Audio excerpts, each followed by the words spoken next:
Welcome back to An Amber a Day, the Functional PCOS podcast. I'm your host, Amber Fisher. Today we are talking about the adrenals. I was posting a video the other day about the different root causes in PCOS, and I have this quiz that people can take where they can find the percentage of different root causes they have. So are they 40% adrenal and 30% inflammation or whatever? And people love to take it. And then they want to know, well, I'm mostly adrenal, so where do I go from there? So I posted this video on Instagram referring them to the root cause quiz. And I'm trying to put on my stories different podcasts that they can listen to. And I have a few about insulin resistance. I have a few about inflammation. But when I got to adrenals, I was like, where's my adrenal specific podcast? I could have sworn that at some point over the last 5-6 years that I've been doing this podcast that I had done an adrenal specific podcast, but apparently not. I have talked about the adrenals in different podcasts, and I've talked about stress and things like that. But I don't ever think I've done all in one place. This is what we know about adrenals, and this is what can help podcast. So that's what we're doing today. I'm calling this everything you've ever wanted to know about adrenal PCOS. And that may be a really ambitious topic, but come along with me and find out. I'm really glad you're here. I don't know if I've said that already, but I am. Thanks for being here. Before we get into today's topic, little updates on me. Currently, I am procrastinating on cleaning my house. My in-laws get here tomorrow, and there is a lot to do. And instead of doing that, I decided, let's talk about the adrenals. So here we are. And also I made some Cheesecake Factory copycat bread. You know that bread that they have at the Cheesecake Factory, the brown bread? Oh my God. I dream about that bread, especially whenever I'm cutting back on carbs for whatever reason. I literally will dream about this bread. I could live off bread and butter if it wasn't terrible for my hormones. I'd like, oh man. Anyway, so since it's a special occasion, I made a few loaves of this copycat and it is really, really good. So if anybody wants that, be careful with it.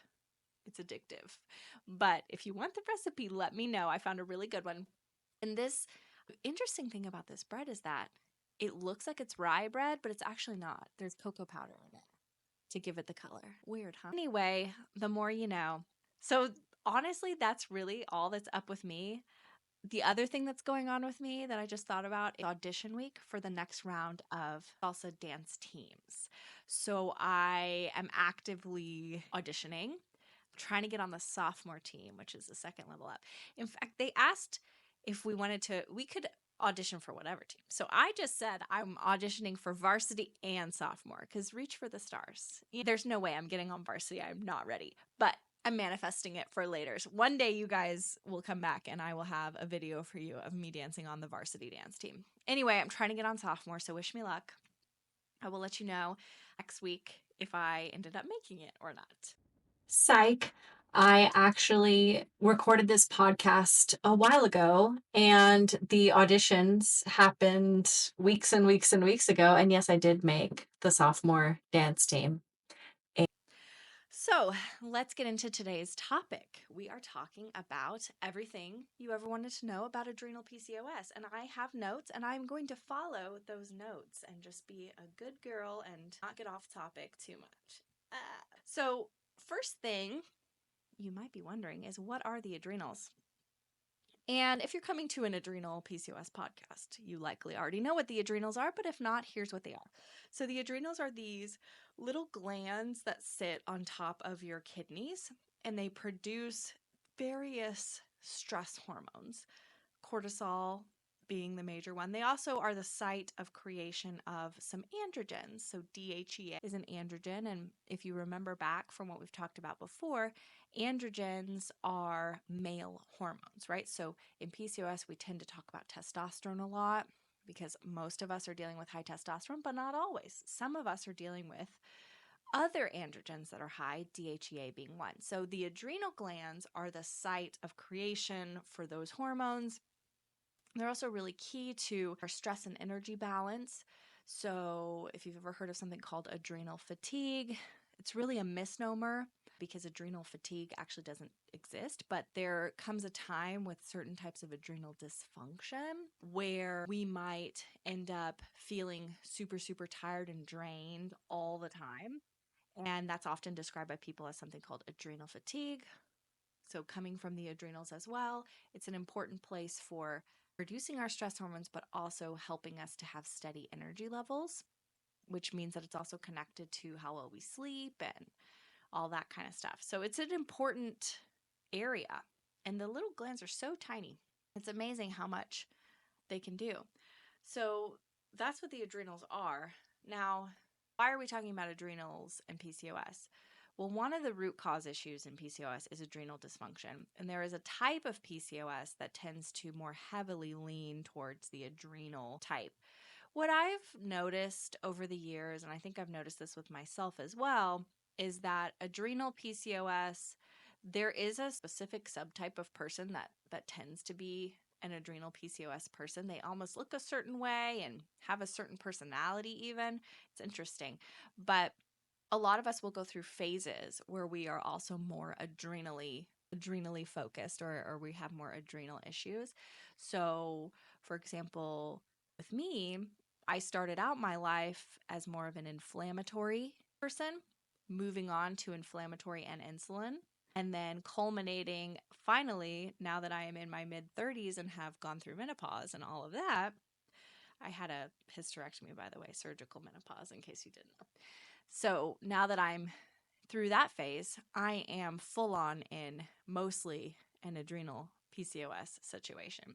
So I've experienced all the different types, which is so much fun. And now I bring my insights to you. So, adrenal PCOS, I think, is something that can affect us at different phases of our lives.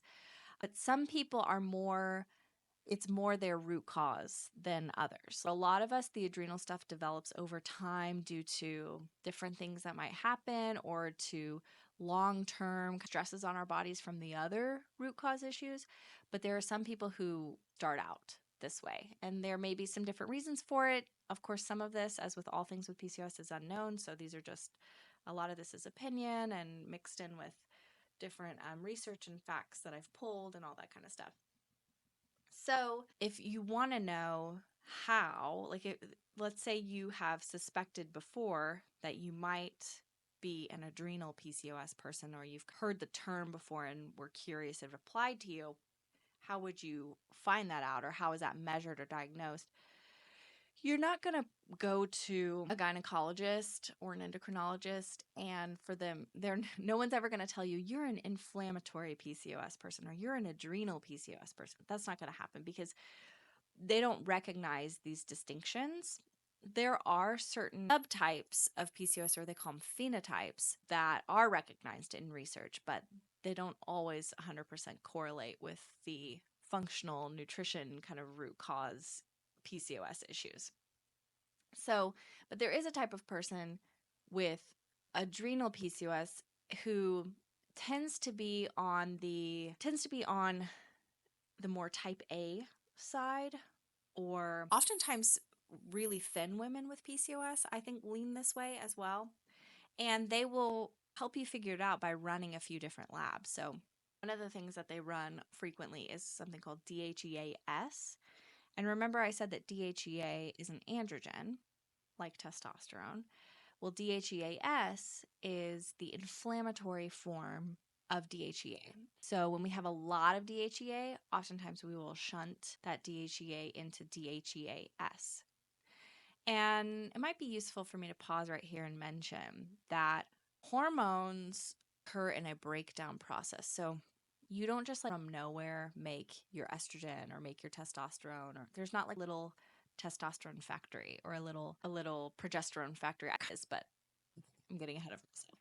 Hormones get complicated. Basically, all of our hormones will start as cholesterol and then they kind of break down from there. And there are different pathways that they can break down as. So there's a pathway where they can break down and go into being progesterone.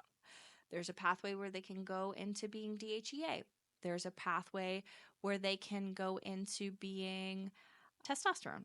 And then from androgens, particularly from testosterone, we will then convert into estrogens. So estrogen's kind of the end of the line for hormone processing, which is why if our hormones are out of whack, we will often start seeing estrogen dominance type issues because it's sort of the end of the line for hormones. And the adrenal hormones, DHEAS, are one of these pathways that cholesterol can take. And so they may measure something called DHEAS to find that out. Another thing that they often will measure is cortisol. And the weakness with going into a doctor and having your cortisol run is that they typically will run a blood lab of cortisol, right? And it'll be based on whatever's happening at that exact moment. So very similar to blood sugar, your cortisol levels will change throughout the day. And so depending on the time of day that you have this run, even the day of the week, whatever, your cortisol level may or may not look normal, right? So one underpinning of a lot of us with PCOS is that we have high cortisol.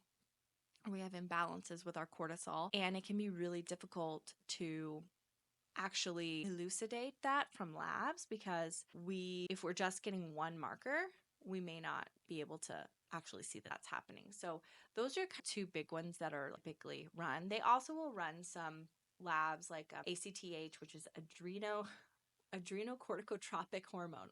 Always have to read that one because it's so long. That's a hormone produced by the pituitary gland that stimulates the adrenal glands to produce cortisol. So sometimes if there's issues there, it can be an issue with cortisol production. Sometimes they'll measure your 17-hydroxyprogesterone because elevated levels of this can indicate adrenal hyperandrogenism or congenital adrenal hyperplasia, which is a genetic disorder that affects your adrenal gland function and your androgen production. And so that can be one sort of alternative pathway to PCOS because of those excess androgens, but they're not coming from excess testosterone through too much insulin. They're coming from an issue in the brain itself and its adrenal hormone production.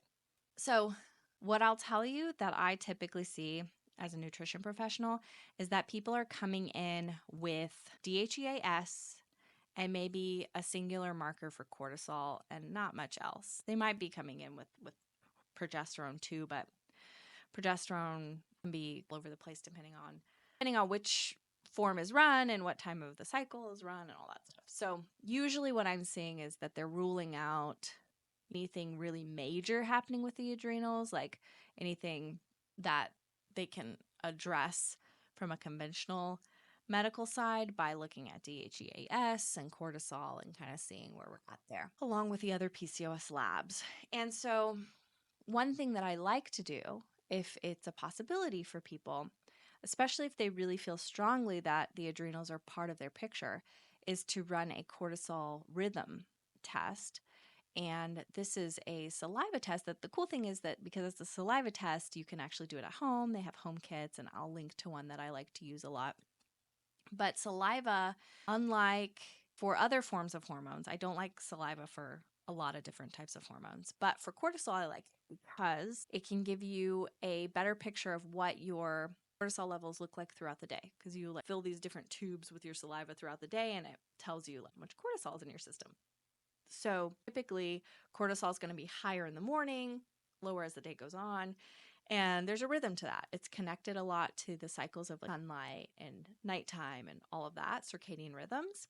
And in a healthy person, it comes up, and it going down in the evening is kind of part of the cascade of different signalers that signal to our bodies that it's time to go to sleep. So it helps us become sleepy, all that kind of stuff.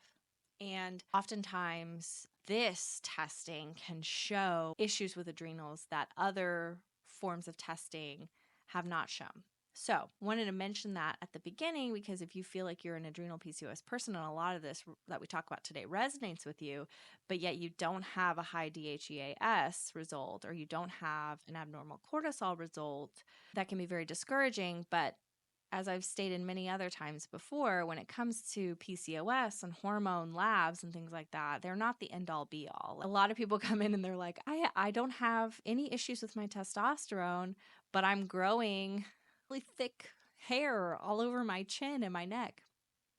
And there's what the test says, and then there's the reality, lived experience of this person that's like so androgenized, right? So it's like, oh, there's the breakdown happening. It's likely with the way we're measuring things or with what we're measuring, with the tools we have, we can clearly see that the person's dealing with some hyperandrogen issues, which is one reason why part of the criteria for PCOS diagnosis is signs of hyperandrogenism, and that doesn't necessarily mean that it has to be on a blood lab.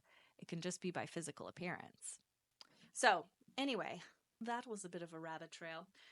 But those are some labs, and if you have ever wondered if this is going on with you, I highly recommend a cortisol saliva rhythm. The one that I will link to also runs DHEAS, which is kind of nice to have too. And it'll give you details on what's going on, what your rhythm looks like, and the company even provides you supplementation advice to help balance things out. There are also nutrition strategies and lifestyle strategies that are really important here too. Supplements are not going to fix it, but they can be supportive on that journey. So it's nice to have something like that. And it explains things really well. I don't know. I like it. I use it in my practice actually instead of doing my own thing. So let's move on. So let's talk about some symptoms that are associated with adrenal PCOS. I wrote some down because I want to make sure that I don't forget anything. But like officially on paper, it's going to be the same stuff as the other. It's going to be the same PCOS symptoms, right? So those with adrenal PCOS can struggle with their weight, they can struggle with facial hair, they can struggle with irregular periods, cystic acne, all those kinds of things, right? But what I've seen that kind of distinguishes a client that I'm working with as an adrenal person versus an inflammation person or an insulin person is number one, everybody always has a little bit of all three. So that's first off, that though those things are going on. But I've also noticed some stuff that tends to go along with this more adrenal expression. So I have seen a lot of athletes and type A personalities. And I think this comes from two places. Well, one place, stress responses, right? But two different methods of this happening. So with athletes, it's because partially probably personality. A person who's going to stick with long-term athletics is a person with a lot of willpower, a person with a lot of determination, a person who has a tendency, a propensity to push through pain. And it can be a good thing because it can lead to better performance and to accolades in that department. It can also be a really bad thing for the hormones. So I see a lot of athletes or ex-athletes like this, and this is a very large percentage of my private practice. I end up seeing people who were college, high school, or even professional athletes. I've seen professional cheerleaders, I've seen cross-country runners, I've seen basketball players, I've seen, thinking back on it, it is a lot of endurance type exercise activities. Oh, side note, I told you guys last week in the Exercise and PCOS podcast that I was trying to get this PCOS fitness influencer to come on, and she agreed. So I will be having a podcast where we can pick her brain about fitness stuff soon. But anyway, a lot of athletes. And this is probably due to the fact that long-term pushing will lead not just to increased testosterone levels, but also to increased cortisol levels and eventually maybe some kind of burnout happening there with the stress hormone responses. And then I will also see a lot of type A people and overdoers. And I think this comes from chronic overproduction of stress hormones, overproduction of cortisol, adrenaline, just that kind of anxiety response, I guess, of life. Some people with type A personalities tend to be more anxiety driven, and people with type B personalities tend to be more go with the flow, sometimes more depression driven. It just depends. So it just happens to correlate that I tend to see a lot of these type A personality people who are dealing with adrenal PCOS stuff. I also see a lot of people with stressful jobs and shift workers. So we're looking at a lot of nurses, teachers, people who are on their feet a lot or who have a lot of demands on their energy throughout the day. For example, a nurse or other healthcare professional doesn't get a lot of downtime, right? And they may work unusual shifts. A teacher, same thing. They don't get a lot of time for themselves to just zone out. Whereas somebody who works in an office and has a pretty non-forward facing job might have a few hours of the day that they can veg out or dissociate, disconnect. A lot of times career paths like that, they have to be on most of the day. That's very draining for the adrenals. And then I also see a lot of trauma survivors. And there is a connection between PCOS and trauma, which I do believe I have a podcast on. But those of us with PCOS are often working with some extra trauma from childhood or what have you. And this leads to less resiliency around stress. And so those who have experienced things like that tend to struggle more with their stress responses and tend to have more anxiety and also tend to be more on edge. That feeling of being on edge is the feeling of a lot of these stress hormones being produced. I remember back in the day when before I went through years of therapy, my stress responses were so on the edge of I always said it was like on a razor wire. Like it was like such a thin edge where any little thing could tip me into I could literally feel my cortisol burst in. And it was like uncontrollable in a lot of ways. I couldn't do anything about it. I couldn't stop it from happening. It was just a physical reaction happening to anything that was potentially going to be a dangerous situation. I was primed to see a lot of things as dangerous. And so that often happens with people who are trauma survivors of different kinds. And that doesn't mean it needs to be capital T trauma, where you have PTSD from something really horrific happening or being a veteran or things like that. And that definitely can be part of the picture and often is a more severe expression. But the influence of long term of lots of little lowercase t traumas can also have the effect of influencing your stress responses. So maybe not PTSD, but CPTSD, right? Complex post-traumatic stress disorder.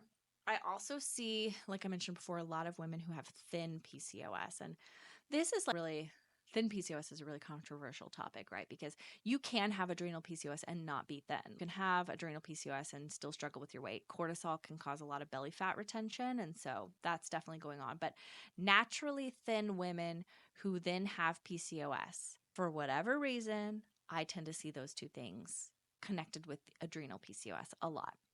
There's often some insulin resistance happening there too, because there is a type of person who can be insulin resistant, and yet genetics are powerful. So for whatever reason, their body doesn't prefer to store body fat, even though they've got all that extra insulin. But nevertheless, there's still some insulin resistance happening. And oftentimes I will see that type of person being connected more to these adrenal PCOS responses. So how do you know that you might have adrenal PCOS or that the adrenals may be a big root cause for you? Well, first of all, I would look at your responses to stress, a critical look. And you might need an objective outsider to tell you if this is you or not, especially if you are more type A or you are the personality type where, let's say you're in a traditionally what would be considered a stressful job, like teaching or nursing or the other kinds of healthcare work, or there are various things. But let's say you're in what's considered traditionally a stressful or difficult job. You feel that it's not stressful or difficult for you. You handle it fine. But if this is where you might need an outsider, because a lot of times people who work in those types of careers, they don't perceive it as stressful, and yet they are stressed. So if that's you, if you work in one of those fields, that may be something to look at there, because there is something where we can get addicted almost or used to, attenuated to the feeling of stress hormones. And it can make us to where we don't notice. We can actually get attenuated to the feeling of being stressed, which can make it to where feeling stressed and anxious is our normal. So when we are not stressed and anxious, we feel bored or we feel exhausted. So keep that in mind if you work any type of career like that, and you'll know it if it's you. But what I'm looking for when I'm looking at the adrenals playing a role is I'm looking at I'm looking at historical factors. So I'm taking a history to see if they've ever done some of the things we're going to talk about next, of things I've seen with adrenal PCOS people, but things like being an athlete growing up, or working in a high stress career, etc. So I'm looking for those things because those can sometimes be the only clues if there's not other clues. I'm looking at the trauma history as well, because again, that can be a clue even if there's not other clues. And I'm looking at the absence of really severe issues with insulin or inflammation. A lot of times the folks with adrenal PCOS who come in to see me, they have PCOS and they've got a lot of symptoms, but they have normal digestion. They don't really deal with constipation or diarrhea, and their blood sugar seems like fine. They don't get hypoglycemic or weak and shaky between meals, or maybe they deal occasionally with a couple of these things, but it's not anything where I would be like, oh yes, definitely. You've got food sensitivities, or you have food allergies, or something's going on here with your inflammation levels. So it's very murky, and they don't really fit really well in either category. What I've seen historically with PCOS is that the insulin resistant PCOS person is pretty easy to identify. They're pretty obvious that they're insulin resistant because blood sugar issues are so physical. They have so many tells, right? Skin tags, acanthosis nigricans, like getting low blood sugar between meals and feeling really weak and shaky, needing to snack a lot. These things are really obvious.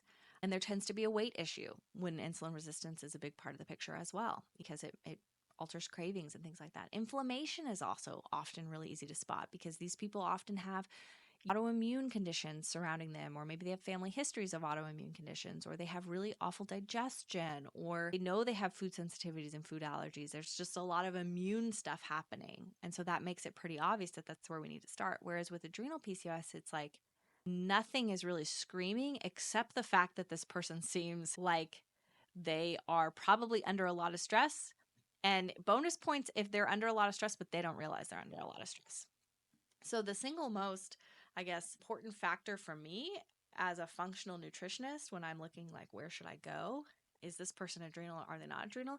Is how do they handle stress, and how do they handle their life? And I mean, life is hard, right? And so these people tend to really impress you with their ability to handle it all and manage it all. And oldest daughter syndrome, right? All that kind of stuff. And shout out, I'm the oldest daughter too, so I get it. But I'm actually more, I used to be, I think you would classify me as type A before, and then something happened to me over the last several years. And now when I took a quiz the other day, I'm like, am I type A or type B? Because asked me 10 years ago and I would have said I'm type A, but now I'm like, I think I'm type B, and according to this quiz, I'm type B. So it doesn't make sense to me anymore, but it used to. Oftentimes that's a trauma response. Anyway, guys, Mercury is retrograde, and whether you believe that or not, I can tell you that as a practitioner of the online arts, it definitely is real. My website was down this morning for no reason. Literally no reason. I contacted the host. I use Bluehost for hosting, and they were like, yeah, we don't know. Probably your internet connection. And it was my internet connection just didn't want to load my website, but it was loading everywhere else on everybody else's internets. And my internet was also loading other websites, just not my website. So that was fun. And the other thing that happens during Mercury retrograde is that I start to fall more into word salad.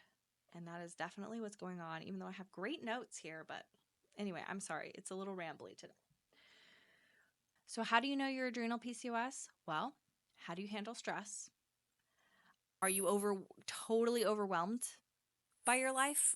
And or are you so on top of your life that everything is in its place? And how are your PCOS symptoms? And do you struggle with inflammation or insulin resistance type stuff or not? And I will caution you to say that it's much more rare to be an adrenal only or an adrenal prominent person, especially pre-menopause. So as we age, we tend to get into more adrenal stuff because the exhaustion of life tends to catch up with us. But in your younger years, it's a lot more rare to be an adrenal first person. I think being an adrenal first person is more attractive type for PCOS because it has less to do with your diet than the other ones, I think. And so people can wrap their head around the solutions for it a little bit easier, or it just seems a little bit more, I don't know. To me, I get the sense that people find the adrenal PCOS to be a little bit more glamorous than insulin, right? But the reality is that the other two root causes do play a big role in your adrenal health. And so if you've got a lot going on with insulin and inflammation, you should really probably start there, work on those things first, because those things will probably help your adrenals. And then, if you've got a lot of adrenal stuff after that point, then you can move on and work on some of this stuff. But work on those things first would be my advice. And then if you don't have a lot going on with those other things, then this is where I would start. And oftentimes, what I've noticed is that the people who need to work on the adrenals the most are the least attracted to working on the adrenals. So, if meditating or doing activities that are stress reduction activities fills you with dread, or you're like, oh my God, or you roll your eyes at it, or you're just like, no, I cannot. I can't sit still. I can't calm my mind. I can't that. Babe, you may be an adrenal person because it's oftentimes the things that we don't want to do the most that are the things that we actually need to do. Same thing goes for like inflammation and adrenals. I find that my inflammation people are the ones who least want to do a gluten dairy free trial. My adrenal people, ask them to remove any food. And they're like, sure, I'll take out eggs, dairy, gluten. I'll make a meal plan for myself. You don't even have to do it. I'll eat this many calories and this many grams of protein. Blah, blah, blah, blah. Adrenal people will do that all day, right? But they won't sit down for 20 minutes and do a guided meditation. The inflammation people will do lots of guided meditations, and they really will struggle with removing certain foods. I don't know, it's just human nature or something. I'm not sure what's going on there, but there's definitely something to it. So, how do you know you have adrenal PCOS? Well, do you have high DHEAS? DHEAS? Do you know you have cortisol issues?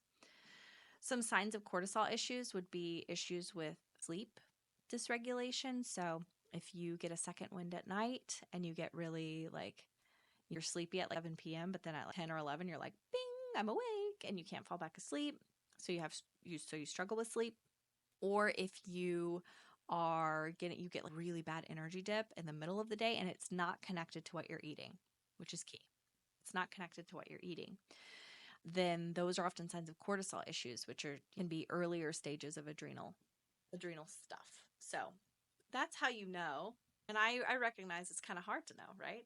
It's more murky than other things. And if that's very frustrating for you, you may be an adrenal PCOS person, because murkiness and non-black and whiteness is often really frustrating for my adrenal PCOS people. They want answers and they're willing to work hard for solutions. And the fact that there are no specific set in stone solutions for the adrenals is really tough for them. So, and rightfully so. It makes total sense that it's tough. But anyway. So, oftentimes people are curious where this might come from because it's so different from insulin and inflammation. Insulin is kind of obvious, the impact of our environment and the way that you're fed growing up and all of that, and you paired with your genetics, you can see how it can get worse with age. Inflammation, same thing. Let's say you're born with a dairy intolerance and you continue, this is speaking from experience, you're a millennial, and so you're raised having to drink a carton of milk every day at lunch, and that screws up your gut. Those things are a little bit more obvious how they might impact your natural genetic predispositions, but adrenals are a little different, a little interesting, right? And besides the impact of trauma, obviously, which is one that we've talked about before, what are some other ones? So there's something called impact on fetal programming. And this is something about when you are in the womb, so you're in your mother's room, there's some evidence that like fetal exposure to cortisol, they call this programming, can affect the development of various organ systems, including the ovaries. High levels of cortisol during critical periods of fetal development may disrupt normal ovarian development and hormone regulation, potentially contributing to features of PCOS. Another thing is with cortisol in particular, it's a steroid hormone. So it's produced in response to stress. Prenatal exposure to excess cortisol can disrupt the balance of other hormones, including androgens, and insulin, which are known to play a role in the pathophysiology of PCOS. So the cortisol potentially raising the androgens, signaling the PCOS cascade to start in the womb. Elevated cortisol levels during fetal development may contribute to insulin resistance in the offspring.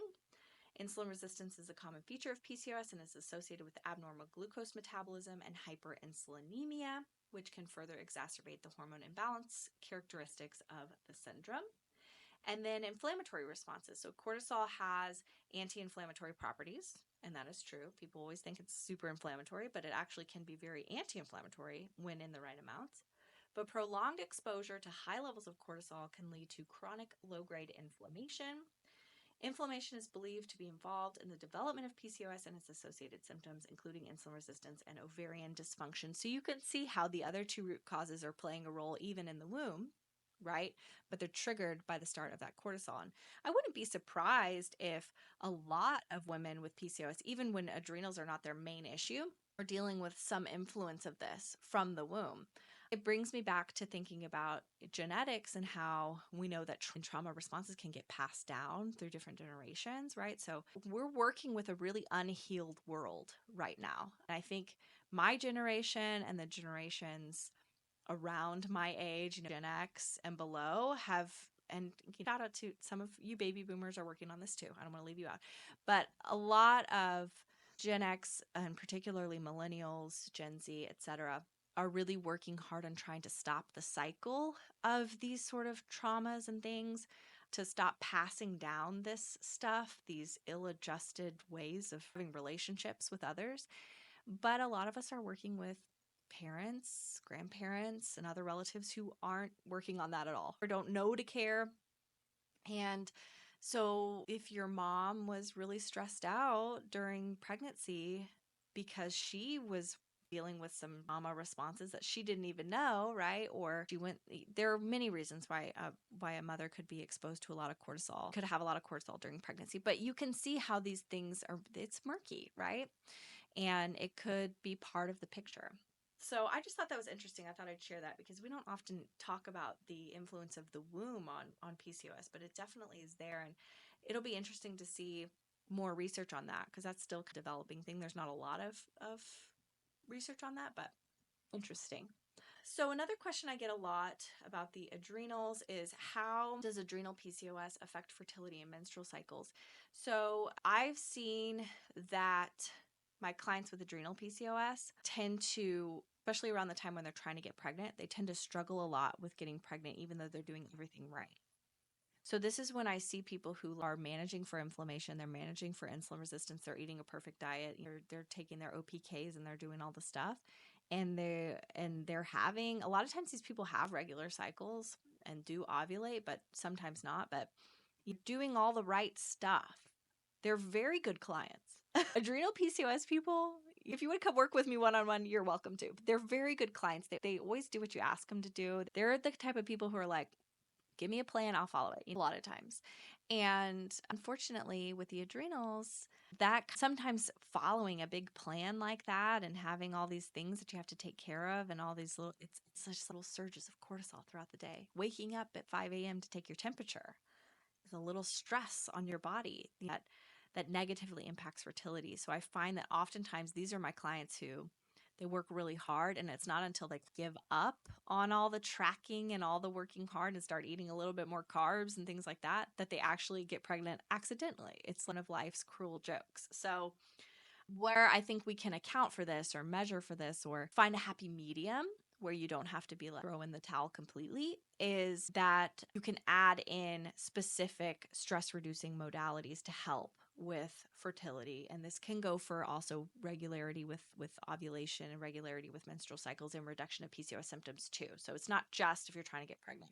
Working on fertility helps everything. So where I've had a lot of success with this as a practitioner is having people incorporate acupuncture or some other sort of stress reducing healing modality. So I've even seen people who do really well with Reiki. There were some cool studies that came out about Reiki recently.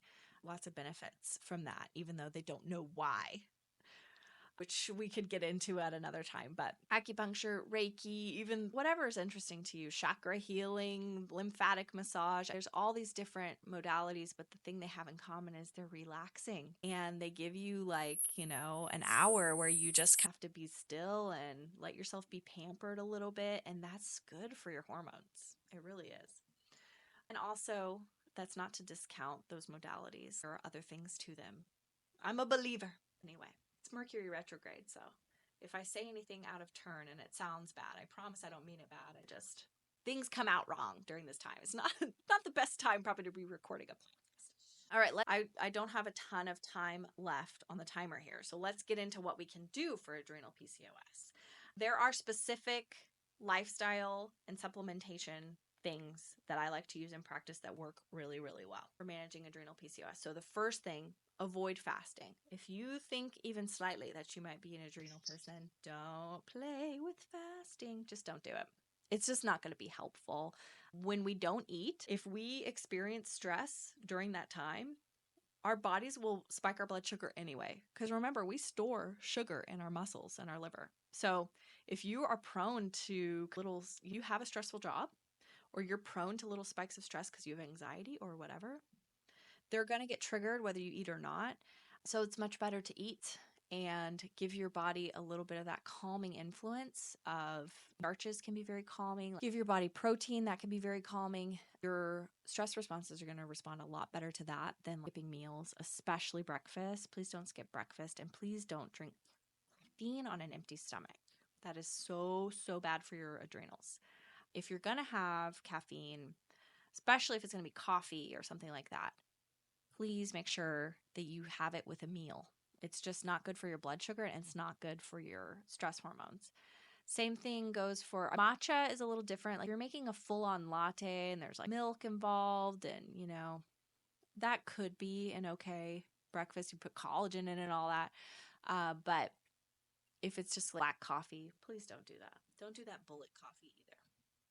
Regular and consistent meal timings. This kind of goes along with it, but there is something about eating on time that is very calming for the body. The body likes to know what to expect, and that stability. It's almost like if you think about a child and how children, they like to push up against their boundaries, right? But they like to have the boundary too. They like the stability of the cocooning of like, this is right, this is wrong, this is yes, this is no.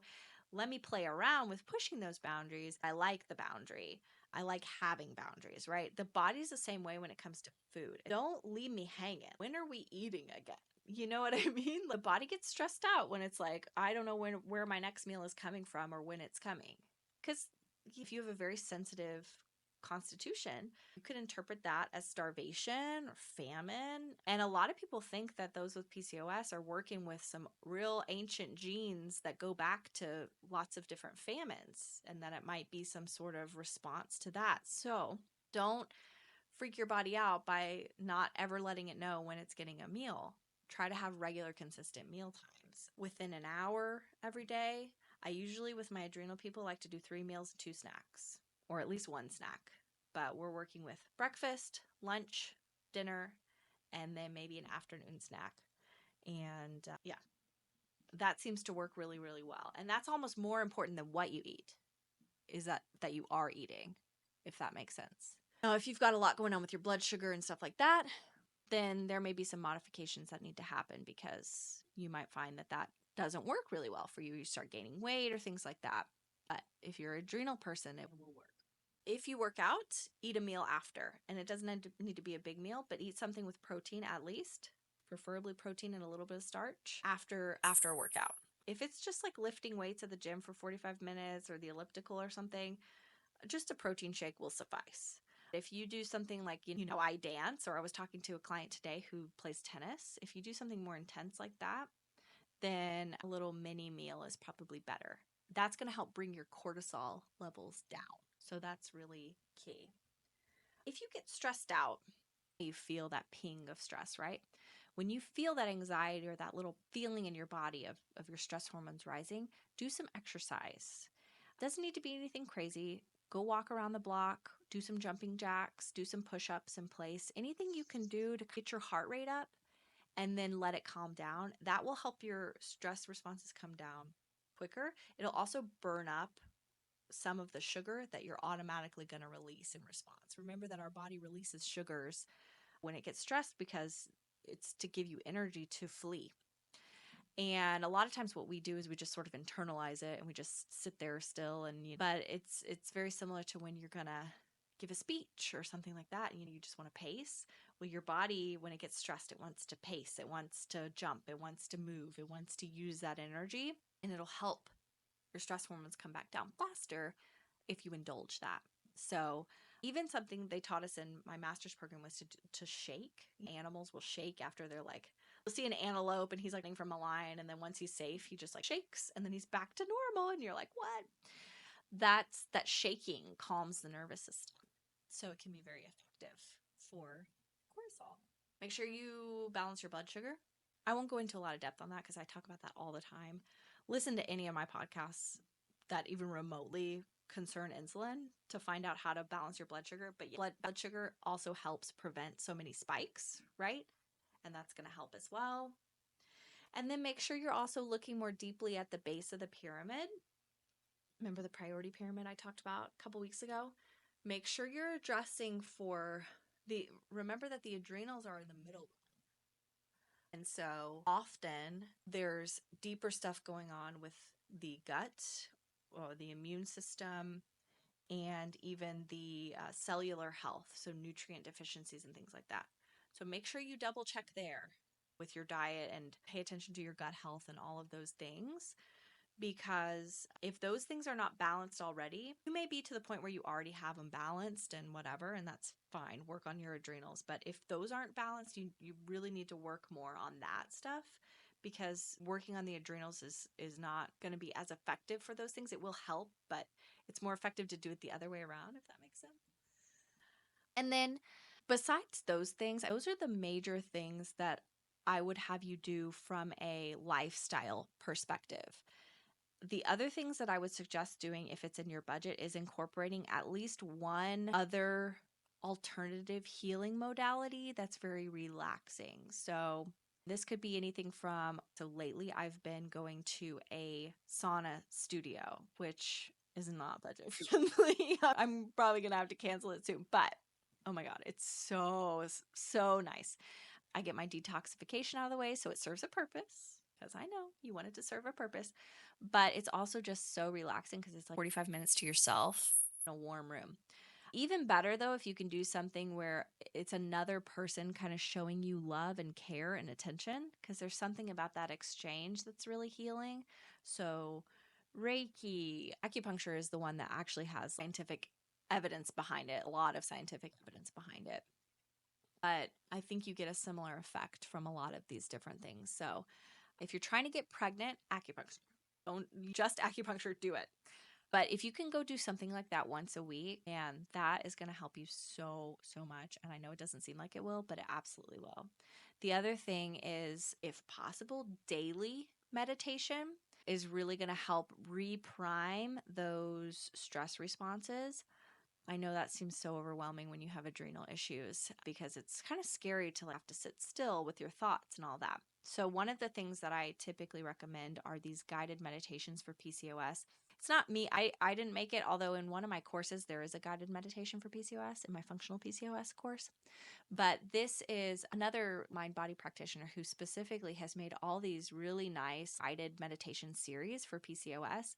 They're a little pricey. I want to say $60 or something, but they're worth it because they're really involved. There's a lot of stuff and they're very specific for PCOS. So I will link to some of those because I really like those, and I used those while I was going through IVF, the cycle that worked. Now, I'm not superstitious, and I'm not saying that that's why I got pregnant, but I do think it helped me a lot because it helped me visualize myself as pregnant, and that's really key. The brain is really powerful.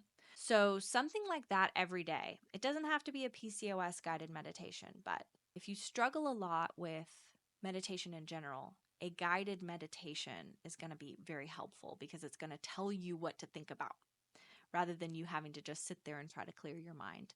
I'll link as well to some books that I really like on this topic that can help you figure out what to do here. Maybe I will do another podcast specifically on mind body techniques that are helpful. Let me know if you want to see that. The last things I want to talk about are supplements. And really, I have some go-tos. I don't think that we always need supplements all the time, but I do think supplements can be really supportive of the adrenals in particular. If we're doing all the other things, then adding supplements can really, really take us to the next level. So, magnesium glycinate. This is a muscle relaxant, helpful for mineral repletion. L-theanine is my favorite for calming us down if you get anxious and also before bed. I think it's really nice. I'm going to link to all of these, by the way. Rhodiola is an herb that is great for balancing adrenal responses. I often use it in the favor of energizing. So if you struggle with low energy at different times of the day, I like rhodiola a lot. It can be very helpful. And then ashwagandha is one that I use a lot for calming of the nervous system. So if you do have a lot of high cortisol issues, I like ashwagandha a lot. And I've found this to be really effective with adrenal PCOS. So I'll link to some of my favorites. I also have a blend of some stuff that I use a lot called Cortisol Calm.